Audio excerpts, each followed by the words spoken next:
K Shivakumar Belagavi ಭೇಟಿ ಹೊತ್ತಲೇ ಗಡಿ ವಿವಾದವನ್ನ ಮಹಾರಾಷ್ಟ್ರ ಮತ್ತೆ ಕೆದಕುವ ಕೆಲಸವನ್ನ ಮಾಡಿದೆ. ಬೆಳಗಾವಿ ಗಡಿ ವಿವಾದ ಕುರಿತು ಮಹಾರಾಷ್ಟ್ರದ ಸಿಎಂ ಫಡ್ನವೀಸ್ ಮೀಟಿಂಗ್ ಮಾಡಿದ್ದಾರೆ. ಸಿಎಂ ದೇವೇಂದ್ರ ಫಡ್ನವೀಸ್ ನೇತೃತ್ವದಲ್ಲಿ ಹೈ ಲೆವೆಲ್ ಮೀಟಿಂಗ್ ಆಗಿದೆ. ಶರದ್ ಪವಾರ್, ಏಕನಾಥ್ ಶಿಂದೆ, ಗಡಿ ಉಸ್ತುವಾರಿ ಸಚಿವರು ಕೂಡ ಈ ಮೀಟಿಂಗ್ನಲ್ಲಿ ಪಾಲ್ಗೊಂಡಿದ್ದಾರೆ. ಮಹಾರಾಷ್ಟ್ರ ಏಕೀಕರಣ ಸಮಿತಿಯ ಸದಸ್ಯರು ಕೂಡ ಈ ಮೀಟಿಂಗ್ನಲ್ಲಿ ಭಾಗವಹಿಸಿದ್ರು. ಇವ್ರಿಗೊಂಥರ ಕಾಲ್ ಕೆರ್ಕೊಂಡು ಜಗಳಕ್ಕೆ ಬರುವಂಥದ್ದೇ ಚಾಳಿ ಆಗ್ಬಿಟ್ಟಿದ್ಯಾ? ಹೌದು, ಮಹಾರಾಷ್ಟ್ರ ಮತ್ತು ಕರ್ನಾಟಕದ ಗಡಿ ಭಾಗವಾಗಿರುವ ಬೆಳಗಾವಿಗೆ ಈಗಿಂದ ಅಲ್ಲ, ದಶಕಗಳಿಂದಲೂ ಕೂಡ ಕೆಲವೊಂದು ಮನಸ್ತಾಪಗಳು ಇದ್ದಾವೆ. ಅದಕ್ಕೆ ಬಟ್ ಅದಿನ್ನೂ ಸುಪ್ರೀಂ ಕೋರ್ಟ್ನಲ್ಲಿ ವಿಚಾರಣೆಗೆ ಬರ್ಲಿಕ್ಕೆ ಇನ್ನೂ ಸುದೀರ್ಘ ಸಮಯ ತಗೊಳುತ್ತೆ. ಇಷ್ಟೆಲ್ಲ ಆದರೂ ಇವ್ರ ಕಿತಾಪತಿ ಏನು ಗೊತ್ತಾ? ಇಬ್ಬರು ಕೂತ್ಕೊಂಡು ಮಾತಾಡಿ ಸಾಲ್ವ್ ಮಾಡ್ಕೊಂಡ್ರೆ ಪರವಾಗಿಲ್ಲ. ಆದರೆ ಗಡಿ ಭಾಗದಲ್ಲಿರೋ MES ಪುಂಡರಿಗೆ ಲಾಯರ್ ಸಪೋರ್ಟ್ ಮಾಡ್ತೀವಿ ಅಂತಾರೆ. ಅವರು ಕಾಲ್ ಕೆರ್ಕೊಂಡು ಕನ್ನಡ ಅಥವಾ ಕರ್ನಾಟಕದ ವಿರುದ್ಧ ಕಿತಾಪತಿಗಳನ್ನು ಮಾಡ್ತಾ ಇದ್ರೆ ನೀವು ತಲೆ ಕೆಡಿಸ್ಕೊಬೇಡಿ ಕಣ್ರಿ, ಪ್ಲೀಸ್ ಗೋ ಹೆಡ್, ನಾವು ನಿಮಗೆ ವಕೀಲರನ್ನು ಕೊಡ್ತೀವಿ ಅಂತಾರೆ. ಇಂಥ ಚಾಳಿ. ಇದರ ನಡುವೆ ಒಂದು ಮೀಟಿಂಗನ್ನು ಮಾಡಿದ್ದಾರೆ. ಬಟ್ ಅವರಲ್ಲಿರುವಂತಹ ಅದೊಂದು ಟೀಮ್ ವರ್ಕ್ ನೋಡಿ. ಮಹಾರಾಷ್ಟ್ರನೇ ತಗೊಳ್ಳಿ, ತಮಿಳ್ನಾಡೇ ತಗೊಳ್ಳಿ, ಅವರ ರಾಜ್ಯ ಮತ್ತು ಭಾಷೆ ಅಂತ ಬಂದಾಗ ಅವ್ರು ಎಷ್ಟೇ ಹೊಡೆದಾಡ್ಕೊಂಡಿರಲಿ ಒಟ್ಟಾಗ್ಬಿಡ್ತಾರೆ. ನಮ್ಮಲ್ಲಿ ಹಂಗೆ ನಾವು ನಿರೀಕ್ಷೆ ಮಾಡೋದೇ ತಪ್ಪು. ಅವ್ರು ಎಂಥ ವಿರೋಧ ಪಕ್ಷಗಳ ಲೀಡರ್ಸ್ಗಳೇ ಆಗಿರಲಿ, ಭಾಷೆ ಅಂತ ಬಂದಾಗ, ರಾಜ್ಯ ಅಂತ ಬಂದಾಗ ಒಟ್ಟಾಗ್ಬಿಡ್ತಾರೆ. ಇವತ್ತು ಎಲ್ಲರೂ ಒಟ್ಟಿಗೆ ಮೀಟಿಂಗ್ ಮಾಡಿದ್ದಾರೆ. ಬಟ್ ನಮ್ಮಲ್ಲಿ ಮಾತ್ರ ಅದನ್ನು ನಿರೀಕ್ಷೆ ಮಾಡೋದು ಭಾರಿ ಕಷ್ಟ. CM ಆದ ನಂತರ ಮೊದಲ ಬಾರಿಗೆ ಬೆಳಗಾವಿಯ ಸುವರ್ಣಸೌಧಕ್ಕೆ ಅಂತ ಹೋಗಿದ್ರು DK ಶಿವಕುಮಾರ್. ಇದ್ರ ಬಗ್ಗೆ ಏನಾದರೂ ಪ್ರತಿಕ್ರಿಯೆ ಕೊಡ್ತಾರಾ? ಕುತೂಹಲ ಮೂಡಿಸ್ತಾ ಇದೆ. ರಾಜ್ಯ ಪೊಲೀಸರ ವಿರುದ್ಧ ಮಹಾರಾಷ್ಟ್ರ ಏಕೀಕರಣ ಸಮಿತಿ ಇದೀಗ ಆರೋಪ ಮಾಡ್ತಾ ಇದೆ. ಏನಂತ? ನಮ್ಮ ರಾಜ್ಯದ ಪೊಲೀಸರು ಕಿರುಕುಳ ಕೊಡ್ತಾ ಇದ್ದಾರಂತೆ. MES ಆರೋಪ. ನಮಗೆ ಕಿರುಕುಳ ಕೊಡ್ತಾ ಇದ್ದಾರೆ ಕರ್ನಾಟಕದ ಪೊಲೀಸರು ಅಂತ. ಅವರಿರೋದು ಕರ್ನಾಟಕದಲ್ಲೇ, ಬೆಳಗಾವಿ ಏನು ಮಹಾರಾಷ್ಟ್ರದಲ್ಲ. ಸಭೆಯಲ್ಲಿ ರಾಜ್ಯ ಪೊಲೀಸರ ವಿರುದ್ಧ ಅನಗತ್ಯ ಆರೋಪವನ್ನು MES ಮಾಡಿದೆ. ರಾಜ್ಯ ಪೊಲೀಸರ ವಿರುದ್ಧ ಮಹಾರಾಷ್ಟ್ರ ಏಕೀಕರಣ ಸಮಿತಿ ಆರೋಪ ಮಾಡ್ತಾ ಇರೋದು. ಅವ್ರು ಹೇಳ್ತಾರೆ ಮಹಾರಾಷ್ಟ್ರದವರು MESಗೆ, ನೀವು ಮಾಡ್ರಿ, ಅದೇನೇನು ಕಿತಾಪತಿ ಮಾಡ್ತೀರಾ ಎಲ್ಲ ಕಿತಾಪತಿಗಳನ್ನು ಮಾಡ್ರಿ, ನಾವು ಬರ್ತೀವಿ ಸೊಲ್ಯೂಷನ್ ಕೊಡೋಕ್ಕೆ, ಲಾಯರ್ನ ಕಳಿಸ್ಕೊಡ್ತೀವಿ, ಅಡ್ವೊಕೇಟ್ ನಮ್ಮ ಕಡೆಯಿಂದಲೇ ಇಡ್ತೀವಿ, ನಾವೇ ಹಣ ಕೊಡ್ತೀವಿ ಅಂತಾರೆ. ಆ ಪುಂಡರಿಗೆ ಕೇಳಬೇಕಾ? ಹಿಂಗೆಲ್ಲ ಫ್ರೀನೆಸ್ ಕೊಟ್ಬಿಟ್ರೆ? ರಾಜ್ಯ ಪೊಲೀಸರು ಇವ್ರುಗಳಿಗೆ ಏನು ಕಿರಿಕ್ ಮಾಡಿದ್ದಾರೆ, ಏನು ಸಮಸ್ಯೆ ಕೊಟ್ಟಿದ್ದಾರೆ, ಏನು ಕಿರುಕುಳ ಕೊಟ್ಟಿದ್ದಾರೆ ಅದನ್ನಾದರೂ ಹೇಳಬೇಕಲ್ಲ. ಯಾವ ರೀತಿಯ ಕಿರುಕುಳವನ್ನು MESನವರು ರಾಜ್ಯದ ಪೊಲೀಸರಿಂದ ಅನುಭವಿಸ್ತಾ ಇದ್ದಾರೆ ಅಂತ. ಬರಂಗಿಲ್ಲ, ಇವ್ರಿಗೆ ಮೆಣಸಿಕಾಯಿ ತಿಂದಂಗೆ ಕನ್ನಡ ರಾಜ್ಯ ಬ್ಲ್ಯಾಕ್ ಡೇ ಅಂತ ಆರಂಭ ಮಾಡ್ತಾರೆ. ಭಾಷೆ ಅಂತ ಬಂದಾಗ ಇಲ್ಲಿ ತಿನ್ನೋದು, ಕುಡಿಯೋದು, ನೀರು ಕುಡಿಯೋದು ಇಲ್ಲಿದು, ಗಾಳಿ ಇಲ್ಲಿದು, ತಿನ್ನೋ ಅನ್ನ ಇಲ್ಲಿದು, ಮಹಾರಾಷ್ಟ್ರಕ್ಕೆ ನಿಯತ್ತು. ಹೇಳ್ಕೇಳಿ MES ಅವರಲ್ಲೇನ್ರಿ ಅವರು? ಇದರ ನಡುವೆ ಗಡಿ ವಿವಾದ ಕುರಿತಂತೆ ಕೇಂದ್ರ ಗೃಹ ಸಚಿವ ಅಮಿತ್ ಶಾ ಅವರ ಭೇಟಿಗೆ ಮಹಾರಾಷ್ಟ್ರದವರು ತೀರ್ಮಾನ ಮಾಡಿದ್ದಾರೆ. ಅವರ ಮಧ್ಯಸ್ಥಿಕೆಯಲ್ಲಿ ಸಾಲ್ವ್ ಮಾಡಬೇಕಿದನ್ನ ಅಂತ. ಎರಡೂ ರಾಜ್ಯಗಳ ಸಮನ್ವಯ ಸಮಿತಿ ಸಭೆಗೆ ಮನವಿ ಮಾಡೋಕೆ ನಿರ್ಧಾರವನ್ನು ಮಾಡಿದ್ದಾರೆ. ಸೊ ಈಗ ಅಮಿತ್ ಶಾ ಅವರ ನೇತೃತ್ವದಲ್ಲಿ ಈ ಪ್ರಾಬ್ಲಮ್ ಸಾಲ್ವ್ ಆಗುತ್ತಾ ನೋಡಿ. ಇದು ಕೋರ್ಟಿಗೂ ಕೂಡ ಹೋಗಿದೆ. ಸುಪ್ರೀಂ ಕೋರ್ಟ್ನಲ್ಲಿ ವಿಚಾರಣೆಗೆ ಬರೋಕ್ಕೆ ಬಾಕಿ ಇದೆ. ಅವಾಗಿಂದಲೂ ಕೂಡ ಅದು ಹಾಗೆ ಪೆಂಡಿಂಗಲ್ಲಿದೆ. ಇದರ ನಡುವೆ ಈ ಪ್ರಾಬ್ಲಮ್ ಸಾಲ್ವ್ ಮಾಡ್ಕೊಳ್ಳೋಕ್ಕೆ ಗೃಹ ಸಚಿವರನ್ನ ಭೇಟಿ ಮಾಡೋಣ ಅಂತ ಇವರು ಅಂದ್ಕೊಂಡಿದ್ದಾರೆ. ಅವರ ಮಧ್ಯಸ್ಥಿಕೆಯಲ್ಲಿ ಆದರೂ ಇದು ಇತ್ಯರ್ಥ ಆಗುತ್ತಾ ಕಾದು ನೋಡಬೇಕು. ಹಿಂದೆಯೂ ಕೂಡ ಒಂದು ಸಮಿತಿ ಅಂತ ರಚನೆ ಮಾಡ್ಕೊಂಡಿದ್ರು. ಬೆಳಗಾವಿ ಯಾವ ಭಾಗಕ್ಕೆ ಹೋಗಬೇಕು ಅಂದಾಗ ಕರ್ನಾಟಕಕ್ಕೆ, ಆ್ಯಂಡ್ ಚಿಕ್ಕ ಪುಟ್ಟ ಪ್ರದೇಶಗಳು ಮಹಾರಾಷ್ಟ್ರಕ್ಕೆ ಸೇರುತ್ತೆ ಅಂದಾಗ ಒಪ್ಕೊಳ್ಳಿಲ್ಲ ಮಹಾರಾಷ್ಟ್ರದವರು. ಅವಾಗ ಬೇಡ ಅಂದ್ಬಿಟ್ಟಿದ್ರು. ಬಟ್ ಅವ್ರೇನು ಕೇಳೋದು? ಇಡೀ ಬೆಳಗಾವಿನೇ ಕೊಟ್ಬಿಡಿ ನಮಗೆ ಅಂತ. ಬೆಳಗಾವಿ ಮಹಾರಾಷ್ಟ್ರಕ್ಕೆ ಸೇರೋದು ಅಂತ ಅವ್ರು ಹೇಳೋದು. ಸೊ ಗಡಿ ಜಿಲ್ಲೆಯ ವಿವಾದ ಮುಂದುವರ್ಕೊಂಡೇ ಹೋಗ್ತಾ ಇದೆ. ಸೊ ಈಗ ಒಂದು ಸಭೆ ಮಾಡೋಕ್ಕೆ ನಿರ್ಧಾರ ಮಾಡಿದ್ದಾರೆ. ಗಡಿ ಭಾಗದ ಮರಾಠಿ ಭಾಷಿಗರ ಬೆನ್ನಿಗೆ ನಿಲ್ಲೋಕೆ ಇವರು ನಿರ್ಧಾರ ಮಾಡಿದ್ದಾರೆ. ಅದಲ್ಲ, ಆಮೇಲೆ ಅವ್ರಿಗೆ ಇನ್ಶೂರೆನ್ಸ್ ಕೊಡ್ತಾರಂತೆ, ಹೆಲ್ತ್ ಇನ್ಶೂರೆನ್ಸನ್ನು ಯಾರು? ಮಹಾರಾಷ್ಟ್ರದವರು. ಆಮೇಲೆ MES ಪುಂಡರು ಅವ್ರು ಏನೇ ಕಿತಾಪತಿ ಗಲಾಟೆಗಳು, ರೌಡಿಸಮ್ಮು, ಮತ್ತೊಂದು ಮಗದೊಂದು ಮಾಡ್ಕೊಬಂದ್ರು ನಿಮ್ಮ ಪರವಾಗಿ ನಿಮ್ಮ ಬೆನ್ನಿಗೆ ನಾವು ನಿಂತ್ಕೊಳ್ತೀವಿ, ಲಾಯರ್ಗಳನ್ನ ಕೊಡ್ತೀವಿ ನಿಮಗೆ ಅಂತಾರೆ.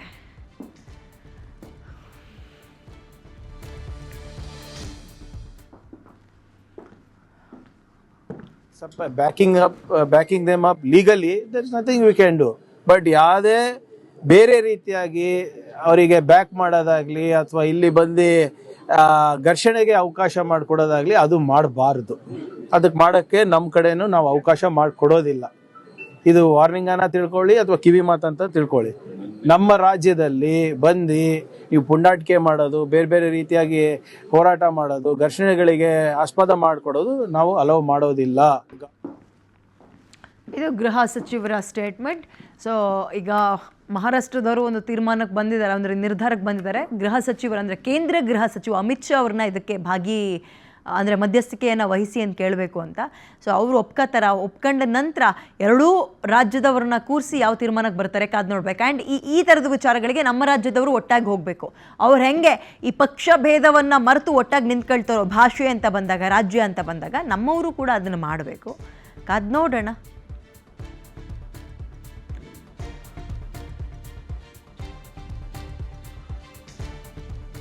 ಓಕೆ, ಮಹಾರಾಷ್ಟ್ರ ಸಭೆಯ ನಿರ್ಧಾರಗಳನ್ನು ನೀವು ಒನ್ ಬೈ ಒನ್ ನೋಡ್ತಾ ಇದ್ದೀರಿ. ಗಡಿ ಭಾಗದ ಮರಾಠಿ ಭಾಷಿಗರ ಬೆನ್ನಿಗೆ ನಿಲ್ಲೋಕೆ ಈ ಸಭೆಯಲ್ಲಿ ನಿರ್ಧಾರವನ್ನು ಮಾಡ್ಕೊಂಡಿದ್ದಾರೆ. ಮರಾಠಿ ಭಾಷಿಗರ ಬೆನ್ನಿಗೆ ನಿಂತ್ಕೊಳ್ತೀವಿ, ನಾವು ಸಪೋರ್ಟ್ ಮಾಡ್ತೀವಿ ಅವರಿಗೆ ಅಂತ. ಆಮೇಲೆ ಸುಪ್ರೀಂ ಕೋರ್ಟ್ನಲ್ಲಿ ಈ ವಿಚಾರ ಆಲ್ರೆಡಿ ಇದೆ, ಬಟ್ ಆ ಕಾನೂನು ಹೋರಾಟವನ್ನು ತೀವ್ರಗೊಳಿಸೋದು, ಆದಷ್ಟು ಬೇಗ ಮತ್ತೆ ಹಿಯರಿಂಗಿಗೆ ಕರೆಯೋದು ಅಂತ, ವಿಚಾರಣೆ ಮಾಡೋದು ಅಂತ. ಗಡಿ ವಿವಾದ ಕುರಿತಂತೆ ಕೇಂದ್ರ ಗೃಹ ಸಚಿವ ಅಮಿತ್ ಶಾ ಅವ್ರನ್ನ ಭೇಟಿ ಮಾಡಿ ನಿಮ್ಮ ಮಧ್ಯಸ್ಥಿಕೆಯಲ್ಲಿ ಇದನ್ನು ಇತ್ಯರ್ಥ ಮಾಡಬೇಕು ಅಂತ ಕೇಳ್ತಾರಂತೆ. ಎರಡೂ ರಾಜ್ಯಗಳ ಸಮನ್ವಯ ಸಮಿತಿ ಸಭೆಗೆ ಮನವಿ ಮಾಡೋಕ್ಕೆ, ಯಾಕಂದರೆ ಇವರಿಬ್ಬರೇ ಕೂತ್ಕೊಂಡ್ರೆ ಅವ್ರು ಹೇಳಿದ್ದು ಅವರೇ ಸರಿ ಅಂತಾರೆ, ನಾವು ಹೇಳಿದ್ದು ನಾವು ಸರಿ ಅಂತ ಇವ್ರು ಅಂತಾರೆ. ಹಾಗಾಗಿ ಕೇಂದ್ರ ಗೃಹ ಸಚಿವರು ಬರಲಿ ಅಂತ ಇವ್ರು ಕರೀತಾ ಇದ್ದಾರೆ. ಸೊ ಕೊಲ್ಲಾಪುರದಲ್ಲಿ ಗಡಿ ಉಸ್ತುವಾರಿ ಸಚಿವರ ಮಾಸಿಕ ಸಭೆಗೆ ತೀರ್ಮಾನ ಕೂಡ ಮಾಡಿದ್ದಾರೆ, ತಿಂಗಳಿಗೊಂದ್ಸಲ ಸಭೆ ಅಂತ. ಮತ್ತೊಂದು ಕಡೆ ಭಾಷಾ ಅಲ್ಪಸಂಖ್ಯಾತ ಆಯೋಗದ ವರದಿ ಅನುಷ್ಠಾನಕ್ಕೆ ಸಭೆಯಲ್ಲಿ ಒಮ್ಮತಕ್ಕೆ ಬಂದಿದ್ದಾರಂತೆ. ಕಾದ್ ನೋಡೋಣ ಏನೇನಾಗುತ್ತೆ. ಓಕೆ, ಈಗ ಬೆಳಗಾವಿ ಯಾರದ್ದು ನೋಡಿ. ಮಹಾರಾಷ್ಟ್ರದವರು ವಾದ ಏನು ಅಂದರೆ ಭಾಷಾವಾರು ಆಧಾರದಲ್ಲಿ ಬೆಳಗಾವಿ ಮಹಾರಾಷ್ಟ್ರಕ್ಕೆ ಸೇರಬೇಕು ಅಂತಾರೆ ಮಹಾರಾಷ್ಟ್ರದವರು.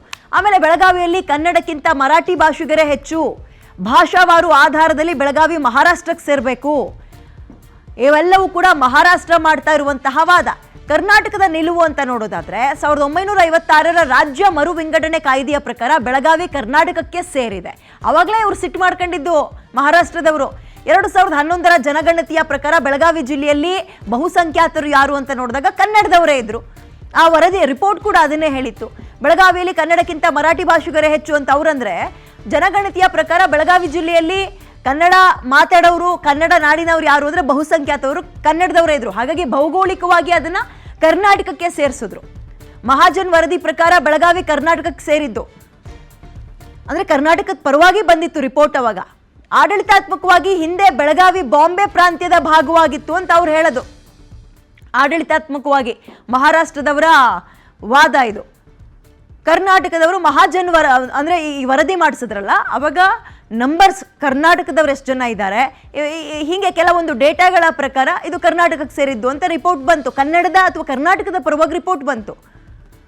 ಸೊ ಬೆಳಗಾವಿ ಯಾರದ್ದು ಅನ್ನುವಂತಹ ಗಲಾಟೆ ಈಗಲೂ ಕೂಡ ಇದೆ. ಸುಪ್ರೀಂ ಕೋರ್ಟ್ ತನಕವೂ ಕೂಡ ಈ ವಿಚಾರ ಹೋಗಿದೆ. ಸುಪ್ರೀಂ ಕೋರ್ಟ್ನಲ್ಲಿ ತನ್ನ ವಾದ ಮಂಡಿಸೋಕೆ ಕರ್ನಾಟಕ ತಜ್ಞರ ಸಮಿತಿಯನ್ನು ರಚನೆ ಮಾಡಿದ್ದಾರೆ. ಬೆಳಗಾವಿ ವಿವಾದ ಸುಪ್ರೀಂ ಕೋರ್ಟ್ನಲ್ಲಿದೆ, ಆದರೆ ಇತ್ಯರ್ಥ ಆಗಬೇಕು, ಬೇಗ ಆಗಬೇಕು ಅಂತ ಮಹಾರಾಷ್ಟ್ರದವರು ಕೂಡ ಕೇಳ್ತಾ ಇದ್ದಾರೆ. ಆದರೆ ಹಿಯರಿಂಗ್ ಬೇಗ ಬರಬೇಕು ಅಂತ.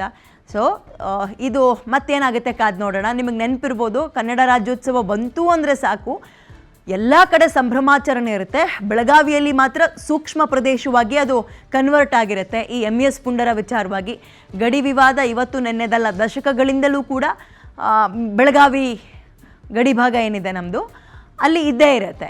ಸೊ ಇದನ್ನು ಹೇಗೆ ಸಾಲ್ವ್ ಮಾಡ್ತಾರೆ ಅನ್ನುವಂಥದ್ದು ಕಾದು ನೋಡಬೇಕು.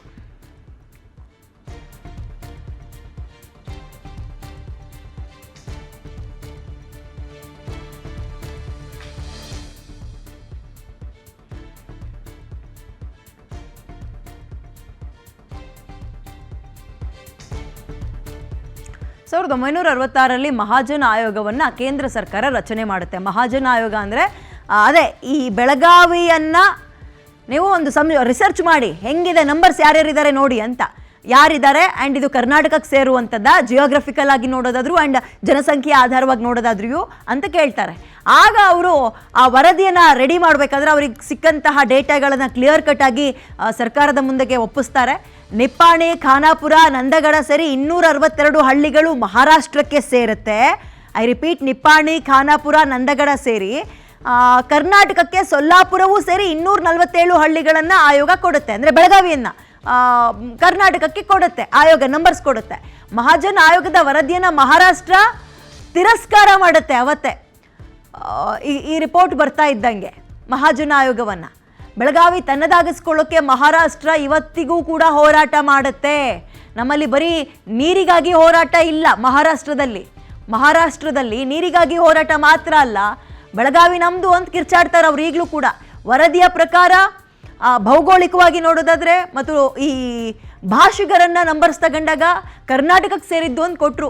ಅವತ್ತಿಂದಲೂ ಫೈಟ್ ಮಾಡಿದ್ರು. ಈ ದಾಯಾದಿಗಳ ಫೈಟ್ ಇರುತ್ತಲ್ಲ, ಅಣ್ಣ ತಮ್ಮಂದ್ರದು, ನನಗೆ ಅರ್ಧ ಎಕರೆ ಕಡಿಮೆ ಬಂತು, 1 ಎಕರೆ ಅವನು ತಗೊಂಡ, ಈ ಥರದ ಹೋರಾಟ ಇವತ್ತಿಗೂ ನಡೀತಾ ಇದೆ, ಸುಪ್ರೀಂ ಕೋರ್ಟ್ನಲ್ಲಿದೆ. ಅದು ದೀರ್ಘಕಾಲದಿಂದ ಕೋರ್ಟ್ನಲ್ಲೇ ಇದೆ. ಸೊ ಅದನ್ನು ಆದಷ್ಟು ಬೇಗ ಈ ಫಾಸ್ಟ್ ಟ್ರ್ಯಾಕಿಗೆ ತರ್ತಾರಲ್ಲ, ಆ ಥರದ್ದೇನಾದರೂ ತೀರ್ಮಾನ ಮಾಡ್ತಾರಾ?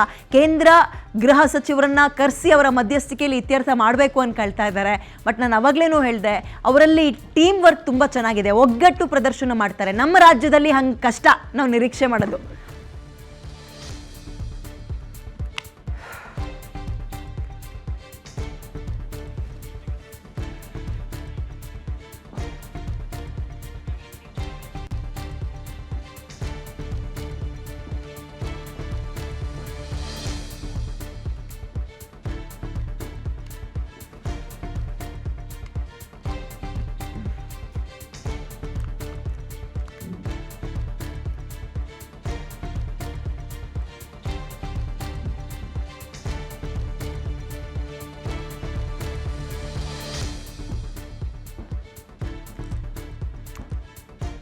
ಈ ತಗಾದ ಏನು ಅಂತ ನೋಡ್ತಾ ಹೋಗೋಣ. ಫಸ್ಟ್ ಏನಪ್ಪ ಅಂತ ಹೇಳಿದ್ರೆ, ಬೆಳಗಾವಿ ನಮಗೆ ಸೇರ್ಬೇಕಾಗಿದ್ದು ಅಂತ ಮಹಾರಾಷ್ಟ್ರ, ನಮ್ಮ ರಾಜ್ಯದ ಬೆಳಗಾವಿ ಇದೆಯಲ್ಲ ಅದು ಅವ್ರಿಗೆ ಸೇರಬೇಕು ಅಂತ. ಓಕೆ, ಹಲವು ನಿರ್ಣಯಗಳನ್ನು ಅಂಗೀಕಾರ ಮಾಡ್ಕೊಂಡಿದ್ದಾರಂತೆ. ಅದರಲ್ಲಿ ಗಡಿ ವಿವಾದವೂ ಕುರಿತಂತೆ ಕೇಂದ್ರ ಗೃಹ ಸಚಿವ ಅಮಿತ್ ಶಾ ಅವರ ಭೇಟಿಗೆ ತೀರ್ಮಾನ ಮಾಡ್ಕೊಂಡಿದ್ದಾರೆ. ಅಂದ್ರೆ ನೀವು ಬನ್ನಿ, ನಿಮ್ಮ ಮಧ್ಯಸ್ಥಿಕೆಯಲ್ಲಿ ಇದನ್ನ ನಮಗೆ ಇತ್ಯರ್ಥ ಮಾಡಿಕೊಡಿ, ಬೆಳಗಾವಿ ನಮ್ದು ಅಂತ ಎರಡೂ ರಾಜ್ಯಗಳ ಸಮನ್ವಯ ಸಮಿತಿ ಸಭೆಗೆ ಮನವಿ ಮಾಡೋಕೆ ನಿರ್ಧಾರ ಮಾಡಿದ್ದಾರೆ. ಸೊ ಅದಕ್ಕೆ ಕೇಂದ್ರ ಗೃಹ ಸಚಿವರು ಒಪ್ಕೋತಾರ? ಅವ್ರ ನೇತೃತ್ವದಲ್ಲಿ ಸಾಲ್ವ್ ಆಗುತ್ತಾ, ಇದು ಇತ್ಯರ್ಥ ಆಗುತ್ತಾ? ಕಾದು ನೋಡಬೇಕು. ಗಡಿ ವಿವಾದ ಕುರಿತಂತೆ ಕೇಂದ್ರ ಗೃಹ ಸಚಿವ ಅಮಿತ್ ಶಾ ಭೇಟಿಗೆ ತೀರ್ಮಾನ ಮಾಡ್ಕೊಂಡಿದ್ದಾರೆ. ಕೊಲ್ಲಾಪುರದಲ್ಲಿ ಗಡಿ ಉಸ್ತುವಾರಿ ಸಚಿವರ ಮಾಸಿಕ ಮೀಟಿಂಗಿಗೂ ಕೂಡ ತೀರ್ಮಾನ ಮಾಡ್ಕೊಂಡಿದ್ದಾರೆ. ಏನು, ಭಾಷಾ ಅಲ್ಪಸಂಖ್ಯಾತ ಆಯೋಗದ ವರದಿ ಅನುಷ್ಠಾನಕ್ಕೆ ಸಭೆಯಲ್ಲಿ ಒಮ್ಮತ. ಭಾಷಾ ಅಲ್ಪಸಂಖ್ಯಾತ ಆಯೋಗದ ವರದಿ ಅಂತ ರೆಡಿ ಮಾಡ್ಕೊಂಡಿದ್ದಾರೆ. ಅಲ್ಪಸಂಖ್ಯಾತರು ಬೆಳಗಾವಿಯಲ್ಲಿ ಯಾರಪ್ಪ ಭಾಷೆಯಲ್ಲಿ ಅಂದ್ರೆ ಮರಾಠಿಗರಿದ್ದಾರೆ. ಮಹಾಜನ್ ವರದಿ ಬಗ್ಗೆ ನಾನು ಅವಾಗಲೇ ಹೇಳ್ತಾ ಇದ್ನಲ್ಲ, ಅದ್ರ ಬಗ್ಗೆ ಎಕ್ಸ್ಪ್ಲೈನ್ ಮಾಡ್ತೀನಿ ನಾನು ಮುಂದಕ್ಕೆ. ಗಡಿ ಭಾಗದ ಮರಾಠಿ ಭಾಷಿಗರ ಬೆನ್ನಿಂಗ್ ನಿಲ್ಲೋಕೆ ಈಗ ಮಹಾರಾಷ್ಟ್ರದ ಸರ್ಕಾರ ನಿರ್ಧಾರ ಮಾಡ್ಕೊಂಡಿದೆ. ಹೇಳಿಕೆಯಲ್ಲಿ ಈಗ ಅವರು ಗೃಹ ಸಚಿವರ ತನಕ ಹೋಗ್ತಾ ಇದ್ದಾರೆ. ಅಂದ್ರೆ ಕೇಂದ್ರ ಈ ವಿಚಾರದಲ್ಲಿ ನೀವು ಗಮನಿಸಬಹುದು, ರಾಜ್ಯದಲ್ಲಿ ಕಾಂಗ್ರೆಸ್ ಸರ್ಕಾರ ಇದೆ. ಇದರಲ್ಲಿ ಹೆಂಗ್ ಅವರು ಪ್ಲೇ ಮಾಡ್ತಾರೆ ಅವ್ರ ರೋಲ್ನ ಅನ್ನುವಂಥದ್ದು ಕುತೂಹಲ. ಕರ್ನಾಟಕ ಈ ಕನ್ನಡ ರಾಜ್ಯೋತ್ಸವ ಅಂತ ಬಂದ್ರೆ ಸಾಕು, ಈ ತಗಾದ ಗಡಿ ಭಾಗದಲ್ಲಿ ಬೆಳಗಾವಿಯಲ್ಲಿ ಯಾವಾಗಲೂ ಇದ್ದೇ ಇರುತ್ತೆ. ಮಹಾಜನ್ ರಿಪೋರ್ಟ್ ಅಥವಾ ವರದಿ ಬಂದರೂ ಕೂಡ ಅವರು ಒಪ್ಕೊಳ್ಳೋಕೆ ರೆಡಿ ಇಲ್ಲ. ಸುಪ್ರೀಂ ಕೋರ್ಟಿಗೆ ಹೋದ್ರು, ಇವತ್ತಿಗೂ ವಿಚಾರಣೆಯಲ್ಲಿದೆ. ಬೆಳಗಾವಿ ನಮ್ದು ಅಂತಾರೆ. ಮಹಾಜನ್ ವರದಿಯ ಪ್ರಕಾರ ಅವರು ಜಿಯೋಗ್ರಫಿ ಅಂದ್ರೆ ಭೌಗೋಳಿಕವಾಗಿ ಅದನ್ನ ರಿಸರ್ಚ್ ಮಾಡಿದ್ರು ಮತ್ತು ನಂಬರ್ಸ್ನ ತಗೊಂಡ್ರು. ಮರಾಠಿಗರು ಎಷ್ಟಿದ್ದಾರೆ ಅಥವಾ ಭಾಷಿಗರು ಎಷ್ಟಿದ್ದಾರೆ, ಕನ್ನಡದವ್ರು ಎಷ್ಟಿದ್ದಾರೆ ಅಂತ ಎಲ್ಲ ಆಯಾ ನಂಬರ್ಸನ್ನು ತಗೊಂಡು ದೊಡ್ಡ ಭಾಗವನ್ನ ಕರ್ನಾಟಕಕ್ಕೆ ಸೇರಿಸಿದ್ರು. ಚಿಕ್ಕ ಪುಟ್ಟ ಹಳ್ಳಿಯನ್ನ ಮಹಾರಾಷ್ಟ್ರಕ್ಕೆ ಸೇರಿದ್ದು ಅಂದ್ರು. ಬಟ್ ಮಹಾರಾಷ್ಟ್ರ ಬಿಲ್ಕುಲ್ ಅದನ್ನ ಒಪ್ಕೊಳ್ಳಕ್ಕೆ ರೆಡಿ ಇರಲಿಲ್ಲ. ದೀಪಕ್ ಗುಡುಗನಹಟ್ಟಿ, ಕರವೇ ಬೆಳಗಾವಿಯ ಜಿಲ್ಲಾಧ್ಯಕ್ಷ, ನಮ್ಮ ಜೊತೆ ಲೈವಿಗೆ ಜಾಯ್ನ್ ಆಗಿದ್ದಾರೆ. ಮಾತಾಡ್ಸೋಣ. ದೀಪಕ್ ಅವರೇ ನಮಸ್ಕಾರ. ನನ್ನ ಧ್ವನಿ ನಿಮಗೆ ಕೇಳಿಸ್ತದೆ ಅನ್ಕೊಳ್ತೀನಿ. ನಮಸ್ತೆ ಮೇಡಮ್, ಕೇಳಿಸ್ತಾ ಇದೆ, ಹೇಳಲ್ಲ. ಓಕೆ, ಈ ಬೆಳಗಾವಿ ನಮ್ದು ಅನ್ನುವ ಕಿತಾಪತಿ ಇವತ್ತು ನೆನೆದಲ್ಲ ಮಹಾರಾಷ್ಟ್ರದ್ದು. ಈ ಮಹಾರಾಷ್ಟ್ರದ ಕಿತಾಪತಿ ಬೇಕಾದ್ರೂ ತಡ್ಕೋಬಹುದೇನೋ, ಬಟ್ ಬೆಳಗಾವಿಯಲ್ಲಿರೋ ಈ MS ಪುಂಡರ ಗಲಾಟೆ ತಡ್ಕೊಳಕ್ಕಾಗಲ್ಲ. ಸೊ ಈಗ ಇದ್ರ ಬಗ್ಗೆ ನಿಮ್ಮ ಒಪಿನಿಯನ್ ಏನು?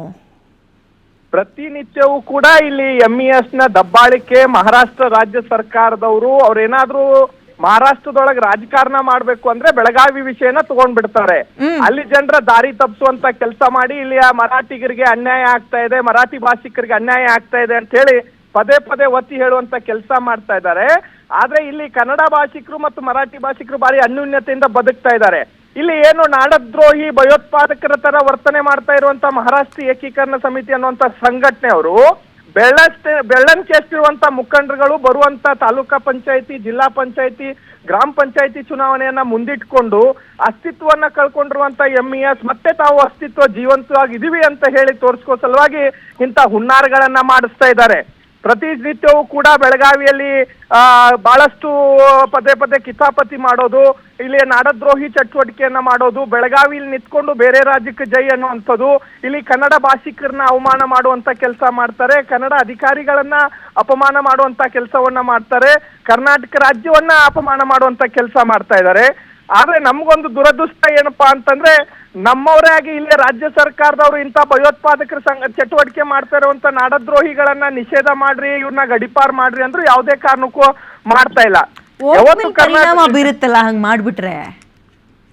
ಓಟ್ಗೋಸ್ಕರ ನಮ್ಮನ್ನ ಕನ್ನಡಿಗರನ್ನ ಇಲ್ಲಿ ಮಲತಾಯಿ ಧೋರಣೆಯನ್ನ ತೋರಿಸ್ತೀರಿ ಅಂದ್ರೆ, ಬರುವಂತ ಚುನಾವಣೆಯಲ್ಲಿ ನಾವು ಕೂಡ ಕನ್ನಡಿಗರು ಒಗ್ಗಟ್ಟಾಗಿ ನಾವು ಕೂಡ ರಾಜಕೀಯ ಪಕ್ಷಗಳಿಗೆ ಸರಿಯಾದ ಪಾಠವನ್ನ ಕಲಿಸ್ಬೇಕಾಗತ್ತೆ ಮೇಡಮ್. ನೀವು ಓಟ್ಗೋಸ್ಕರ ಬೇರೆ ಭಾಷೆಗ ಇಲ್ಲಿಯ ನಾಡದ್ರೋಹಿಗಳು ಎಲ್ಲಾ ಭಾಷಿಕರು ಅಂತವ್ರಿಲ್ಲ, ಆದ್ರೆ ನಾಡದ್ರೋಹಿಗಳು MES ನವರು ಮಾತ್ರ ಇಂತ ದೀಪಕ್ ಅವರೇ, ನಮ್ಗಿಂತ ಚೆನ್ನಾಗಿ ನೀವುಗಳು ಆ ಭಾಗವನ್ನು ಅಬ್ಸರ್ವ್ ಮಾಡಿರ್ತೀರಿ ನೋಡಿ. ತಮಿಳ್ನಾಡಾದ್ರೂ ಆಗ್ಲಿ, ಮಹಾರಾಷ್ಟ್ರ ಆದ್ರೂ ಆಗ್ಲಿ, ಭಾಷೆ, ತಮ್ಮ ನೆಲ, ತಮ್ಮ ರಾಜ್ಯ ಅಂತ ಬಂದಾಗ ಅದೇನೇ ಸಿದ್ಧಾಂತಗಳಿದ್ರು, ಅದೆಂತ ತದ್ವಿರುದ್ಧ ಪಾರ್ಟಿಗಳಿದ್ರು ಒಗ್ಗಟ್ಟಾಗಿ ನಿಂತ್ಕೊಬಿಡ್ತಾರೆ ಲೀಡರ್ಸ್ಗಳು.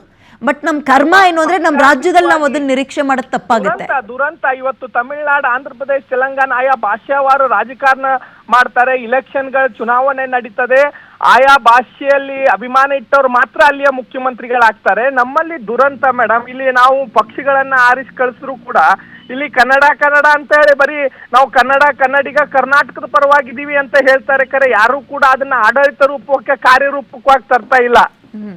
ಇವತ್ತು ನೋಡ್ರಿ, ಮಹಾರಾಷ್ಟ್ರದೊಳಗಡೆ ಸುಮಾರು 400ಕ್ಕಿಂತ ಹೆಚ್ಚು ಸರ್ಕಾರಿ ಕನ್ನಡ ಮಾಧ್ಯಮ ಶಾಲೆಗಳಿದಾವ. ಅಲ್ಲಿಯ ಕನ್ನಡ ಶಿಕ್ಷಕರಿಗೆ TET ಅನ್ನುವಂತ ಪರೀಕ್ಷೆ ತಗೊಳ್ಬೇಕಂದ್ರೆ ಅಲ್ಲಿ ಮರಾಠಿ ಒಳಗ್ ತಗೋತಾ ಇದ್ದಾರೆ. ಆದ್ರೆ ಬೆಳಗಾವಿ ಒಳಗಡೆ, ರಾಜ್ಯದೊಳಗಡೆ ಶಿಕ್ಷಕರ ಶಿಕ್ಷಣ ಮಂಡಳಿ ಏನ್ ಹೇಳ್ತದೆ ಅಂದ್ರೆ, ಯಾವ ರಾಜ್ಯದೊಳಗ ಯಾವ ಭಾಷಿಕರು ಇರ್ತಾರೆ ಆ ಭಾಷೆಯವ್ರಿಗೆ ಅಲ್ಲಿ ಅವಕಾಶ ಕೊಡಬೇಕು, ಅಲ್ಲಿ ಆ ಭಾಷೆಯೊಳಗ ಪರೀಕ್ಷೆ ನಡೆಸ್ಬೇಕಂತಿದೆ. ಆದ್ರೆ ಮಹಾರಾಷ್ಟ್ರ ಸರ್ಕಾರ ಒಂದು ತಂತ್ರಗಾರಿಕೆ ಹುನ್ನಾರವನ್ನ ಮಾಡಿ